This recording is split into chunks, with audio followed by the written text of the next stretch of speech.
candidats renseignaient déjà suffisamment sur les actions sociales majeures à engager au cours du quinquennat 21-26. Attardons-nous donc sur quelques-unes d'entre elles pour voir ce qu'il en advient depuis 5 mois que le second mandat a commencé et ainsi nous convaincre de ce que, au cœur de ce mandat, social sera vraiment présent. J'ai essayé de tenir une dizaine de points globalement qui ont un fort relent social ou qui intrinsèquement le sont afin de nous convaincre de ce que, disais-je, ce contenu social, il est effectivement présent dans l'action du gouvernement et de son chef.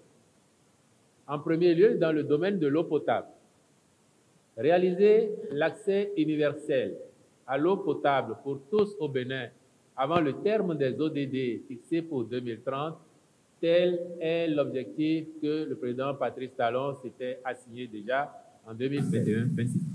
Entre 2016 et décembre 2020, nous avons réussi à porter le taux de desserte nationale de 40 à 70%. Qu'il en advient depuis 5 mois que le second mandat a commencé. 30% de nos compatriotes, donc 30 Béninois sur 100, qui n'ont pas accès à l'eau potable. Et comme une des priorités de ce second mandat, le président de la République a pris l'engagement qu'à fin 2023, l'objectif de l'accès universel à l'eau potable serait atteint.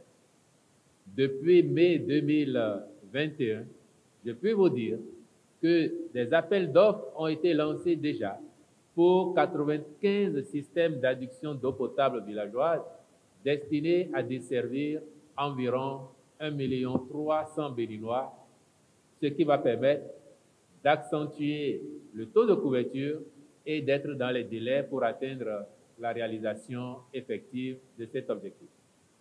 Mais pendant ce temps, des abonnements promotionnels que le gouvernement a initiés se poursuivent au niveau de la SONEB. Ainsi, nos populations peuvent désormais s'abonner au service de la SONEB pour 50 000 francs CFA au lieu de globalement 112 000 francs avant. Et les 50 000 ne sont même pas payables en un seul coup. Vous pouvez payer 20 000 et sur des mois échelonner les 30 000 francs restants. Ça, c'est pour l'eau. Dans le domaine de la création d'emplois, parce que quand on évoque le social, beaucoup de nos compatriotes pensent d'abord création d'emplois et notamment création d'emplois de fonctionnaires. Le programme de campagne a particulièrement prévu qu'il serait procédé au recrutement entre 21 et 26 de 3 000 agents de santé. Je n'évoque pas ici les 2 000 agents de sécurité et de défense qui seront recrutés, mais agents de santé, 3 000 sur le quinquennat. Et déjà, 5 mois après, nous pouvons constater que sur les 3 000, 1 600 ont déjà été recrutés. Donc, plus de 50% de cet objectif. Et il y a mieux.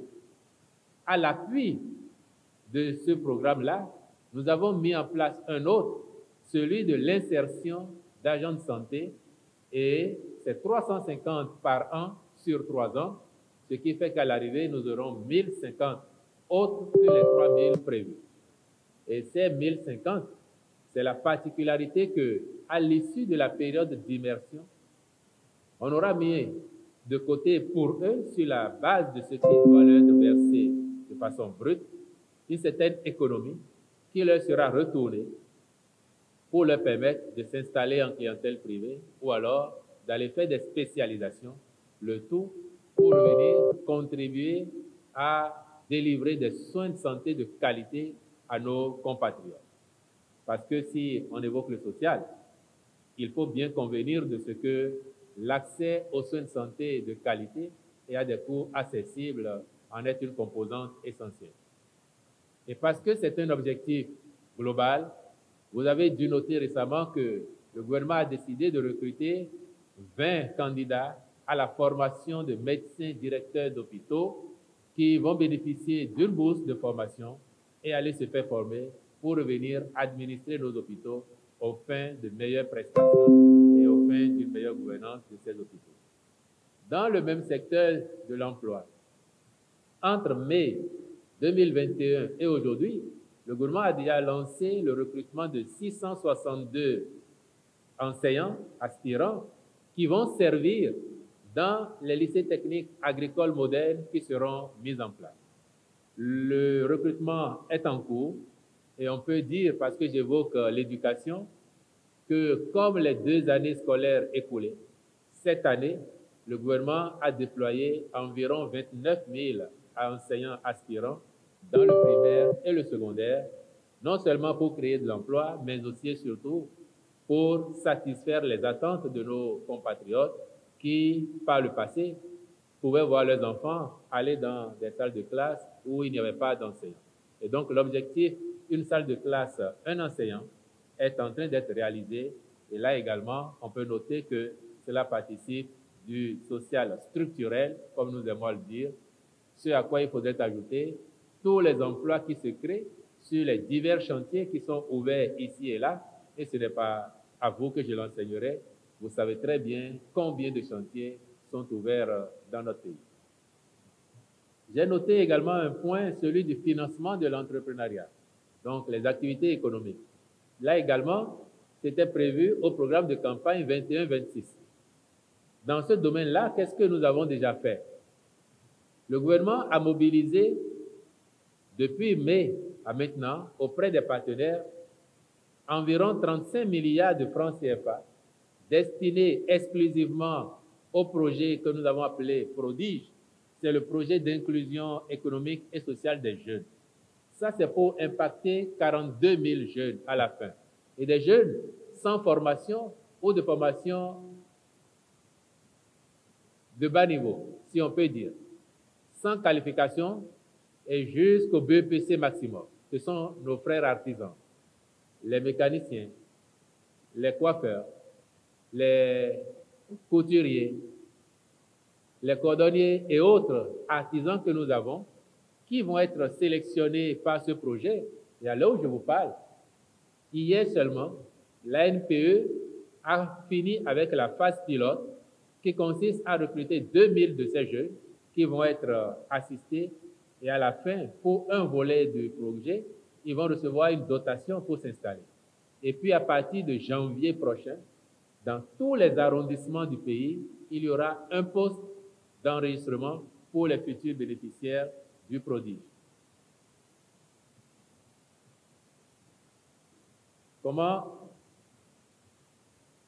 ne pas évoquer la poursuite du PSIE aussi, le programme spécial d'insertion dans l'emploi. Et ça, on le savait déjà, c'est 2000 jeunes à recruter chaque année et à envoyer en entreprise, privée comme publique, pour se faire de l'expérience, sortir afin de se lancer à leur propre compte ou de bonifier leur profil et pouvoir capter les emplois qui s'offriraient à eux sur le marché. Donc voilà pour ce qui concerne le financement de l'entrepreneuriat. Je n'ajouterai pas ici tout ce qui concerne l'agriculture parce que c'est un volet encore plus important et qui pourra être spécifique. Mais dans la même logique, j'ai noté au titre des mesures COVID, les mesures pour faire face aux effets socio-économiques de la COVID-19. Nous savons déjà qu'il y a 1 an bientôt, le gouvernement a mis en place une réponse ciblée pour assister les entreprises les plus affectées par la COVID-19. Actuellement, nous venons de finir la phase d'inscription recensement de futurs bénéficiaires de la 2e saison des mesures COVID. Ce n'est pas moins de 30 milliards qui vont être distribués aux entreprises, formelles comme informelles, qui se sont inscrites via la plateforme mise en œuvre. Et je peux vous dire qu'à la clôture des inscriptions, alors que nous attendons environ 35 à 40 000 entreprises à soutenir, parce que nous voulons aussi que la dotation soit plus ou moins conséquente pour leur permettre de faire face aux effets, nous avons enregistré au moins 180 000 inscriptions. Après, évidemment, le dépouillement va se faire.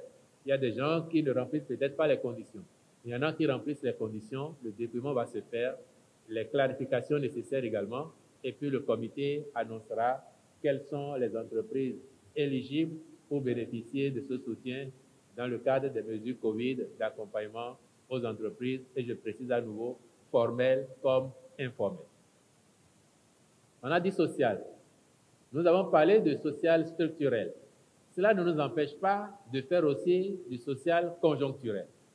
Et ce disant, je voudrais évoquer le récent déplacement des populations Afro-Kodji et de la route des pêches.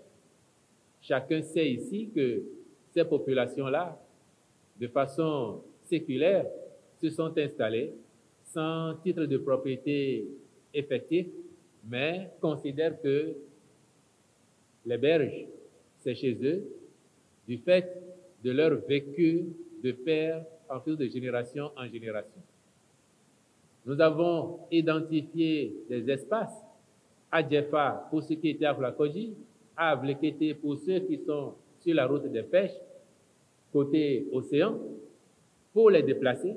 Et donc, chaque unité d'habitation a reçu un titre de propriété pour aller sur le nouveau site.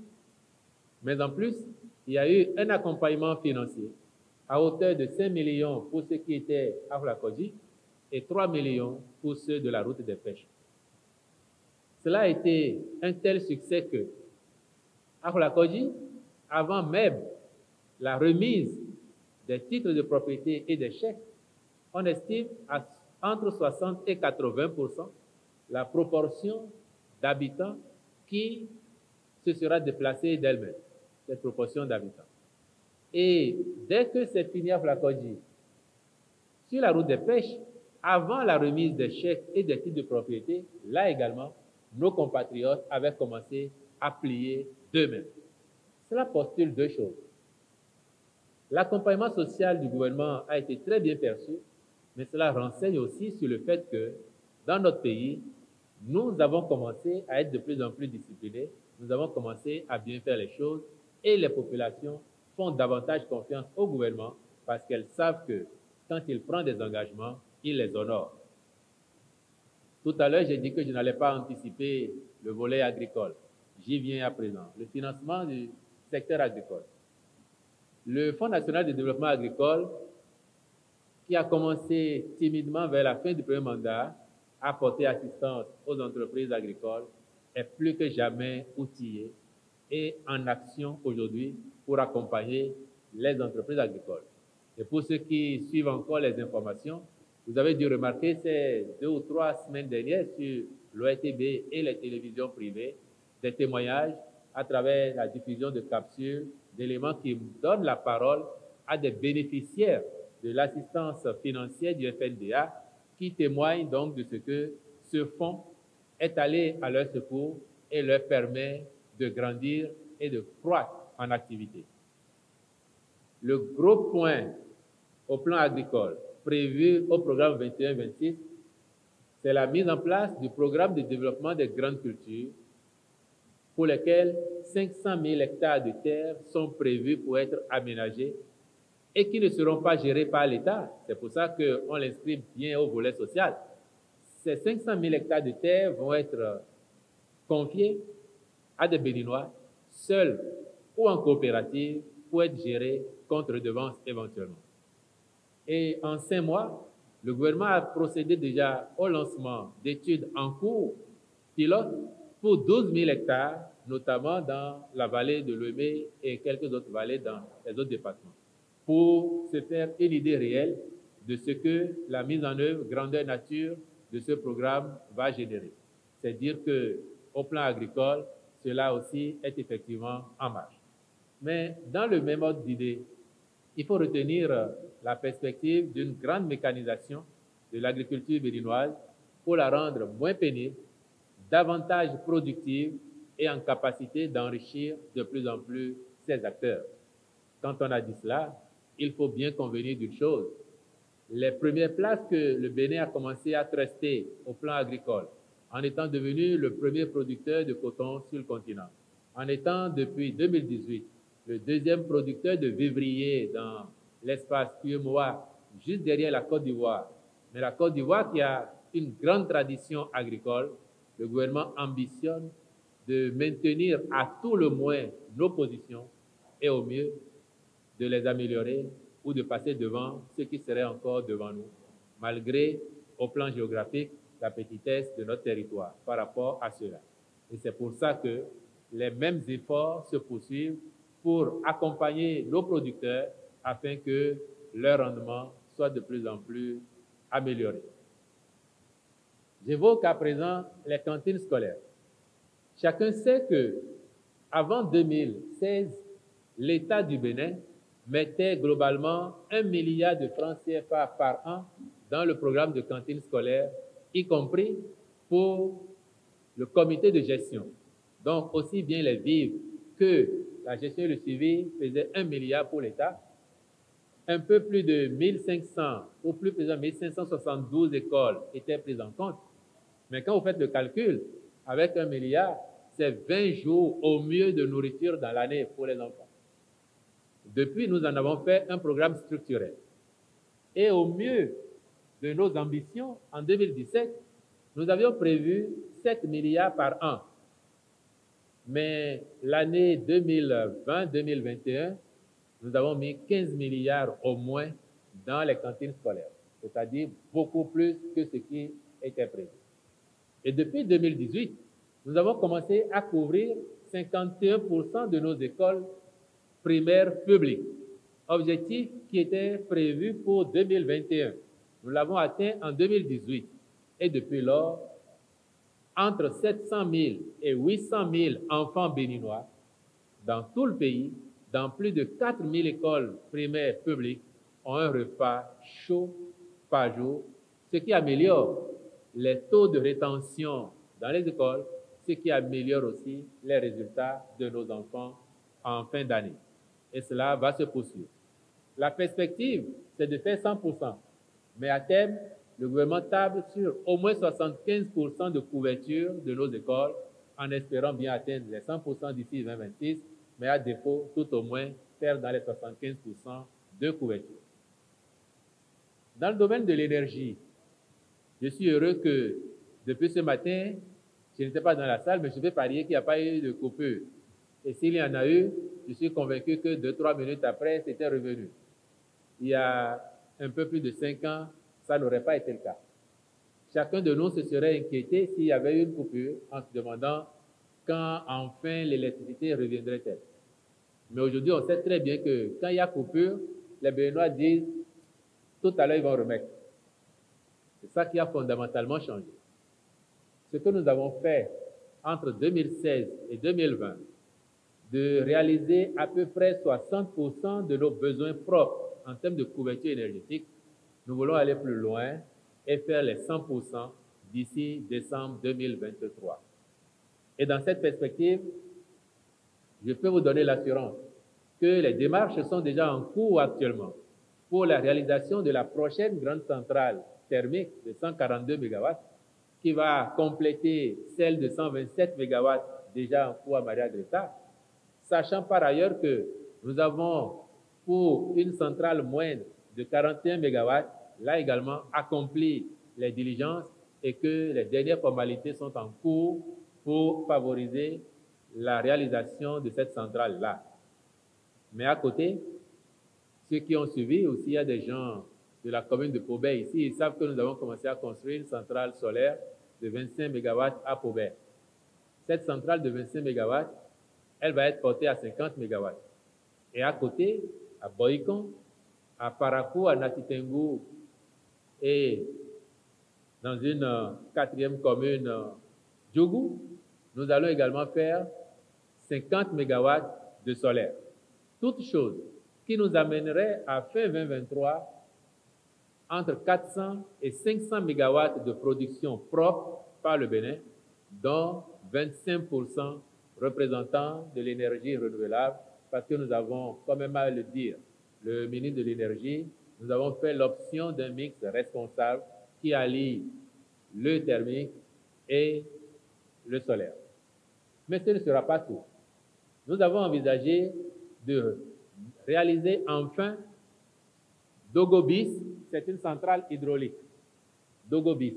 Et là, les dernières discussions que j'ai eues avec le ministre me convainquent de ce que les diligences sont également en cours pour la réalisation, ce qui serait alors un bonus pour l'ensemble de ce qui a été prévu. Mais quand on parle d'énergie, on sait très bien que, au-delà de la production, il y a aussi le transport. fait de l'énergie pour impacter l'ensemble des Béninois, parce que ça relève du social, de faire en sorte que quand on rentre chez soi à partir de 19h, qu'on ne soit pas plongé dans l'obscurité, que les enfants puissent apprendre, que les parents soient rassurés de savoir que les enfants peuvent apprendre leurs leçons, faire leurs exercices. Quand on a produit l'énergie, il faut la transporter pour qu'elle aille à destination. Et l'on sait que notre système de transport est assez vétuste parce que datant d'assez longtemps. Et c'est ça encore qui justifie un certain nombre de pannes aujourd'hui. Le gouvernement a pris la décision d'investir là également massivement dans la rénovation ou la construction de lignes de transport modernes. Et à date, j'aime à vous dire, et quand j'évoque ce chiffre, le ministre Oussou me dit que je suis pas très proche de la réalité, mais moi, de mémoire, je sais qu'on a mobilisé au moins 300 milliards de francs CFA déjà à investir rien que dans le transport de l'énergie électrique. Les chiffres réels au jour d'aujourd'hui doivent sans doute aller au-delà. Enfin, comme dans le domaine de l'eau, ici également, les abonnements promotionnels se poursuivent. C'est 50 000 également, avec possibilité de payer en une fois ou de faire un dépôt de 20 000 et d'étaler sur 10 mois les 30 000 restants à payer. J'aborderai un point qui va probablement être repris un peu plus par la ministre des Affaires sociales, la protection de la femme au Bénin. Y a-t-il quelqu'un ici qui dirait que ce n'est pas social que de protéger la femme béninoise, de lui créer les conditions de son développement, de son épanouissement? Je suis sûr que personne ne commettrait le péché de dire à nos sœurs, à nos mamans qui sont dans cette salle, que lorsque l'État décide d'investir courageusement ce domaine-là, de faire les actions qu'il faut, cela n'est pas du social. Et donc, c'est une évidence depuis le début de ce mandat que le président de la République a mis un coup d'accélérateur sur la question de la protection de la femme au Bénin. C'est pour ça qu'après la mise en place de l'Institut national de la femme, nouvelle formule, les réformes législatives majeures qui sont intervenues il y a quelques jours ont été pensées, conçues et construites par le gouvernement. Il faut bien préciser que ce furent des projets de loi, donc d'initiatives gouvernementales, qui traduisent bien la vision du chef de l'État et de son gouvernement pour la femme béninoise qui doit plus que jamais bénéficier d'une attention soutenue de l'État. Et lorsqu'on fait en sorte que nos filles, lorsqu'à 12, 13 ou 14 ans, elles ont la grâce de vivre leur première expérience de femme, que nos parents, nous-mêmes, les jeunes gens dans les quartiers ne pensent pas que ça y est, elles sont mûres et prêtes à consommer le mariage, mais que leur place est à l'école. Lorsqu'on fait une telle réforme pour appréhender différemment les mariages précoces, les mariages forcés, le harcèlement, le viol, les mutilations génitales féminines, c'est autant d'actions à impact social, sans doute non appréhendables dans l'immédiat, mais qui à moyen et long terme produiront des effets évidents que tous salueront ici comme ailleurs. Et puis je parlerai, pour finir, de façon transversale, d'autres actions à fort impact social en cours depuis 5 mois. J'ai identifié la mise en œuvre de la zone industrielle de Glodibé, la mise en concession d'anciennes unités ou usines agro-industrielles désaffectées en vue de leur réhabilitation pour la reprise des activités. Le cas le plus récent étant celui passé mercredi dernier en conseil, celui de CITES Lokota et celui des usines de transformation de Komassé, d'Alada et de Zakota. On les évoque parce que c'est autant de perspectives d'emploi pour nos jeunes. Si dans 18 mois, la CITEX reprend ses activités à Lokota à son plein potentiel, comme le repreneur s'y est engagé auprès de l'État, sans doute que plusieurs centaines de jeunes béninois de Lokossa et d'ailleurs vont trouver affaire. quand les usines de transformation de fruits d'Alada, de Komassé, de Zakota vont reprendre, c'est de l'emploi pour nos jeunes, mais c'est de l'emploi aussi pour nos mamans, pour les papas qui vont ramasser ces fruits, qui les produisent déjà et qui vont les vendre ou qui vont les ramasser pour les porter à l'usine, sans oublier donc les jeunes qui seront recrutés pour travailler à l'usine en occasionnel ou à plein temps. C'est autant de perspectives d'emploi qui se dégagent ainsi. Toutes ces actions méritent donc d'être enseignées comme engageant une plus-value sociale. Et c'est ici que l'on peut évoquer aussi les efforts remarquables de dématérialisation et de digitalisation, eux-mêmes portés par des investissements inédits dans la généralisation de l'Internet et du GSM, avec le retour en puissance, comme cela avait été annoncé, de l'État dans le secteur des GSM. Et là, on a pu voir que la SBIN est en place. Le gouvernement a déjà signé l'accord de gestion délégué et dans quelques mois, la SBIN va se déployer. Il y aura de l'emploi puisqu'il faudra recruter des jeunes gens, des jeunes Béninois et des jeunes Béninoises pour travailler dans cette société, offrir de meilleurs services à nos compatriotes, leur faciliter la vie et tout cela concourt bien à l'atteinte de l'objectif social au cœur de ce mandat. Je conclurai en disant que on peut oser le dire, avec autant d'actions engagées pour un début de mandat, l'orientation sociale du quinquennat ne se discute plus. Elle est plus que jamais visible. Cela corrobore bien la finalité de l'action du président Patrice Talon et de son gouvernement depuis 2016, ainsi que le professait déjà le PAG 1 en son troisième pilier, l'amélioration des conditions de vie des populations. Parce qu'il faut bien le dire, quand on œuvre à renforcer l'état de droit et la démocratie, et l'on a vu tout à l'heure, la protection des femmes, les différentes lois, même si c'est du social, cela participe aussi du renforcement de l'état de droit, les droits de cette composante-là. Quand on fait ça, quand on a engagé la transformation structurelle de l'économie pour qu'elle soit plus robuste, plus résiliente, qu'elle génère plus de richesses, c'est avec un point de mire à l'atterrissage l'amélioration des conditions de vie des populations. Et cela résume bien l'ensemble des actions sociales engagées ou à venir au cœur de ce quinquennat qui feront qu'à l'horizon 2026, nous aurons franchi un palier supplémentaire dans le mieux-être général des populations béninoises, individuellement et collectivement. Je vous remercie pour l'attention et je sais que Madame va aller dans certains menus détails, elle qui, au quotidien, veille à faire reculer les frontières de la vulnérabilité.